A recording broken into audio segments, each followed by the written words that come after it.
नमस्कार। पूर्व पक्ष प्रस्तुत विश्व चक्रव्यूह को आपण मानू मु परशुराम दास स्वागत करुछि।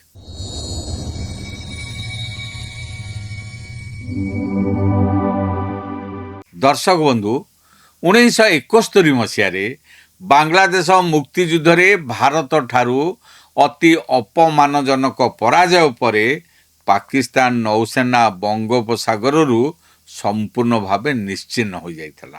किंतु एबे दीर्घ दशंधि परे पाकिस्तान पुणी थरे चीन साहाय्य नहीं बंगोपसागर रे निजर बुड़ा जहाज बा सबमेरिन रखा स्वप्न देखुछि। चीन निर्मित अत्याधुनिक हंगर क्लास सबमेरिन जरिया रे पाकिस्तान भारतर पूर्व सामुद्रिक सीमारे निजर दबदबा फेराई आनिबाकू एक बड़ चक्रांत करुछि।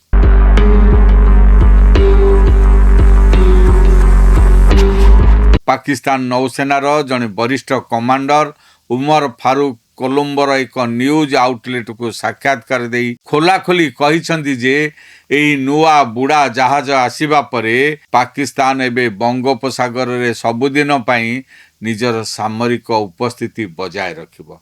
किंतु प्रकृत सत्य कौन जानती? एक रिपोर्ट अनुसार पाकिस्तान रो एही मेगा सबमेरिन प्रोग्राम एबे संपूर्ण भावे फेल हेबाकू बसिछि। जो बुड़ा जहाज को नहीं पाकिस्तान बड़ बड़ स्वप्न देखुची ताहा चीन रो खराब टेक्नोलोजी एवं बड़ बड़ प्रतिबंधक जोगु वर्ष वर्ष धरी विलंबर शिकार हो चली। आज प्रतिरक्षा विश्लेषण रे आमे पूरा मामलार छानबीन करिबा।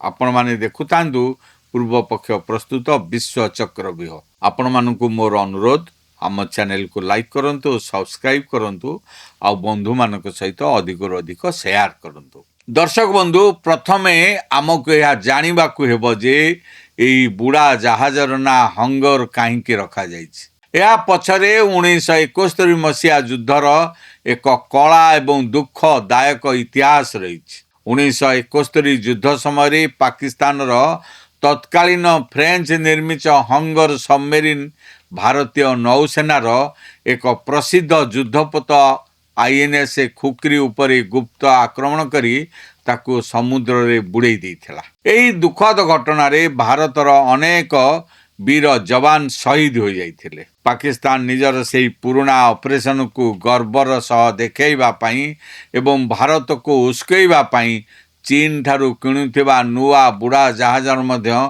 पीएनएस हांगर रखिछि। चीन सह होइतबा चुक्ति अनुसार पाकिस्तान चीन ठारू एभली मोट 8टी अत्याधुनिक बुड़ा जहाज किनिबाकू योजना करिछि, जहा चीन रो प्रसिद्ध टाइप 39A सबमेरिन उपरे आधारित। पाकिस्तान भाबुछि जे 8टी जाक बुड़ा जहाज मिलिगला परे तार सबमेरिन संख्या 5 रु बढ़ी 13 होइजिबो। से समुद्र रे भारत सह सहजरे लड़ी पारिबो। किंतु चीन रु मिलुथिबा एई बुड़ा जहाज प्रोग्राम एबे संपूर्ण भावरे फेल मारिछि। दर्शक बंधु एई चुक्ति अनुसार चीन 4टी बुड़ा जहाज निज देश रे तैयारी करी पाकिस्तान को देबो। बाकी 4टी बुड़ा जहाज पाकिस्तान रो कराची शिपयार्ड रे तैयारी करा जिवो। नियम अनुसार प्रथम बुड़ा जहाज पाकिस्तान को 2022 किंबा 23 मसीहा सुधा मिली जिबा कथा। किंतु आज 2026 मसीहा होइथिले मध्य पाकिस्तान नौसेना को मात्र गोटे हेले भी बुड़ा जहाज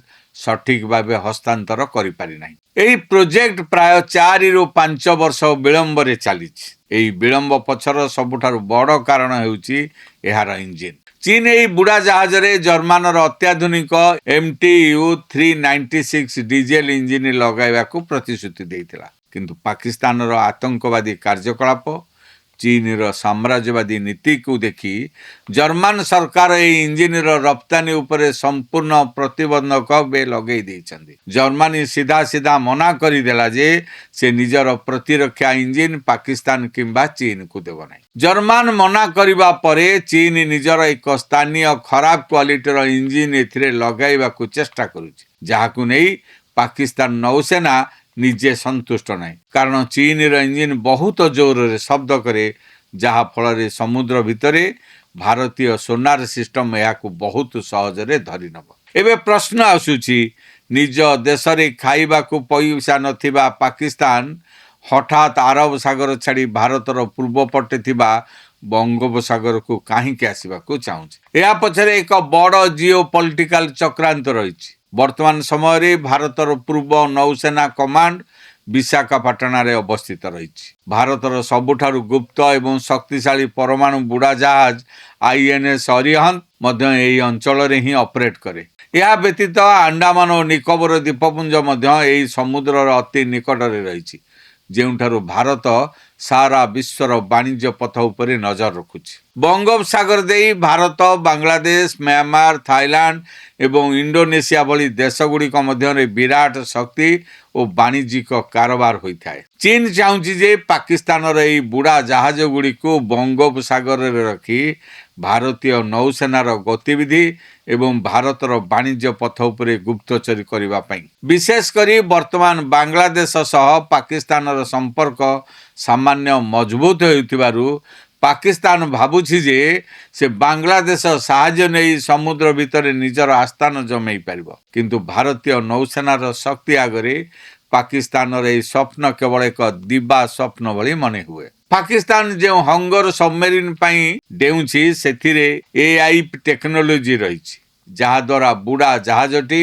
ଅଧିକ ସମୟ ପର୍ଯ୍ୟନ୍ତ ସମୁଦ୍ର ମଧ୍ୟରେ ଲୁଚି ରହିପାରେ।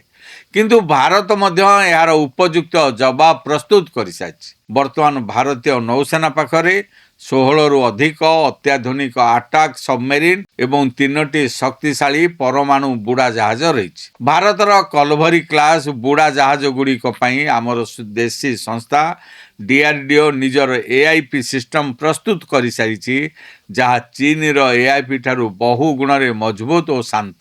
ଏହା ବ୍ୟତୀତ ଜର୍ମାନ ଯେଉଁ ଇଞ୍ଜିନ୍ ପାକିସ୍ତାନ ଦେବାକୁ ମନା କରିଦେଇଛି, ସେହି ଜର୍ମାନ ଏବେ ଭାରତ ସହ ମିଶି ପ୍ରାୟ 70,000 କୋଟି ଟଙ୍କାର P751 ପ୍ରୋଜେକ୍ଟ ଅଧୀନରେ ଭାରତକୁ ବିଶ୍ୱର ସବୁଠାରୁ ଶକ୍ତିଶାଳୀ ଏବଂ ଷ୍ଟିଲ୍ଥ ଟାଇପ୍ 214 ବୁଡ଼ା ଜାହାଜ ଦେବାକୁ ଯାଉଛି। ଏହି ଜର୍ମାନୀ ବୁଡ଼ା ଜାହାଜ ଆସିବା ପରେ ଚୀନ ଏବଂ ପାକିସ୍ତାନର ମିଳିତ ନୌସେନା ମଧ୍ୟ ଭାରତ ଆଗରେ ସମ୍ପୂର୍ଣ୍ଣ ବେକାର ସାବ୍ୟସ୍ତ ହୋଇଯିବ। ତେବେ ଦର୍ଶକ ବନ୍ଧୁ, ଆପଣମାନେ ବୁଝିପାରିଲେ ଯେ ଚୀନ ସାହାଯ୍ୟ ନେଇ ବଙ୍ଗୋପସାଗରରେ ଭାରତକୁ ଘେରିବା ପାଇଁ ପାକିସ୍ତାନ ଯେଉଁ ବଡ଼ ବଡ଼ ସ୍ୱପ୍ନ ଦେଖୁଥିଲା, ତାହା ପ୍ରକୃତରେ ମାଟିରେ ମିଶିଯାଇଛି। ଜର୍ମାନର ପ୍ରତିବନ୍ଧକ ଏବଂ ଚୀନର ଢିଲା କାମ ଯୋଗୁଁ ପାକିସ୍ତାନର ହଙ୍ଗର ସବମେରିନ୍ ପ୍ରକଳ୍ପ ଏବେ ନିଜର ଶେଷ ସମୟ ଗଣୁଛି। ଭାରତୀୟ ନୌସେନାର ଏହି ସାମୁଦ୍ରିକ ଶକ୍ତି ଏବଂ ପାକିସ୍ତାନର ଏହି ଫେଲ୍ ପ୍ରକଳ୍ପ ଉପରେ ଆପଣମାନଙ୍କର ମତାମତ କ'ଣ? କମେଣ୍ଟ ବକ୍ସରେ ନିଶ୍ଚୟ ଲେଖନ୍ତୁ।